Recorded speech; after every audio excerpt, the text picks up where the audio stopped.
दुख सुख की पोटली। रतन का बुढ़ापा अंतिम दौर में था और उसमें उसके सारे लक्षण स्पष्ट दिख रहे थे।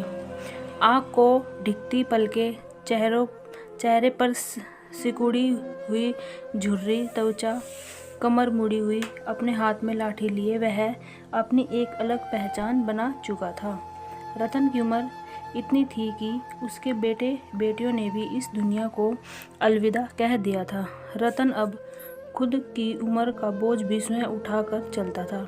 स्वयं निर्दयी होता है, ये सब जानते हैं, पर रतन के पास इसका पुख्ता प्रमाण था।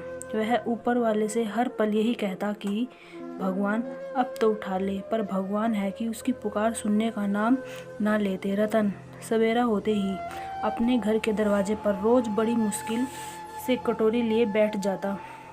उसमें अपने लिए खाना तक बनाने का सामर्थ्य नहीं बचा था। लोग जो उसको जानते थे वो कुछ खाना दे दिया करते थे, जिससे उसका गुजारा हो जाता था। पर दरवाजे पर बैठे बैठे कभी कभी अपने अतीत में चला जाता। घर आंगन खुशियों से भरा हुआ, पत्नी की मुस्कान भरी चेहरा, चूड़ी और पायल की खनक, नई नई साड़ी की महक को आज भी महसूस कर उसके बूढ़े आंखों से आंसू की धार निकलकर सिकुड़ी हुई मांस के गड्ढों में बहने लगती।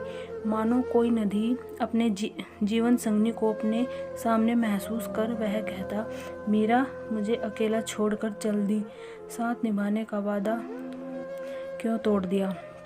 फिर उसके नज़रों में अपने बेटे बेटियों की मस्ती भरी अटखेलियाँ सामने आ जाती।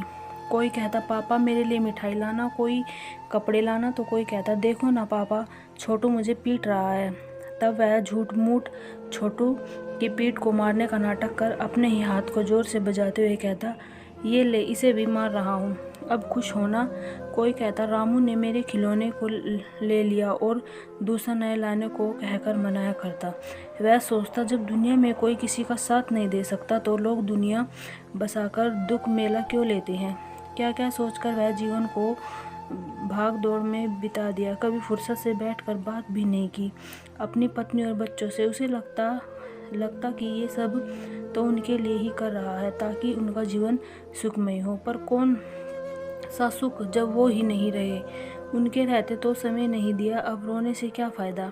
वह अपने आप को समझाता, अब भाग अपने अपनों के लिए, ये बहाना, ये तो तुम उनसे दूर हो। जब वो ही ना रहे, सुने में अकेले निहार रहा है। जो सुख खोजा गठरी बांधता गया, उस गठरी में तो सिर्फ दुख ही भरे थे। अब वह उस गठरी को टटोलते हुए खोजता कि ये क्या भर लिया। काश वह समय फिर लौट आता, पर समय तो समय है और समय के साथ सुख भी दुख में बदल जाता है। आज रतन सब देख पा रहा था। अचानक उसकी पोटली खाली हो गई। उसमें सुख रहा ना दुख रहा। उसके आंखों से माया का पर्दा हट गया था, पर अफसोस उसकी आंखें फिर कभी ना खुल पाई इस निर्मयी दुनिया को फिर देखने के लिए। आपको यह कहानी कैसी लगी अपनी राय कमेंट बॉक्स में ज़रूर लिखें और हमारे चैनल को सब्सक्राइब करना और वीडियो को लाइक करना ना भूलें। Thank you.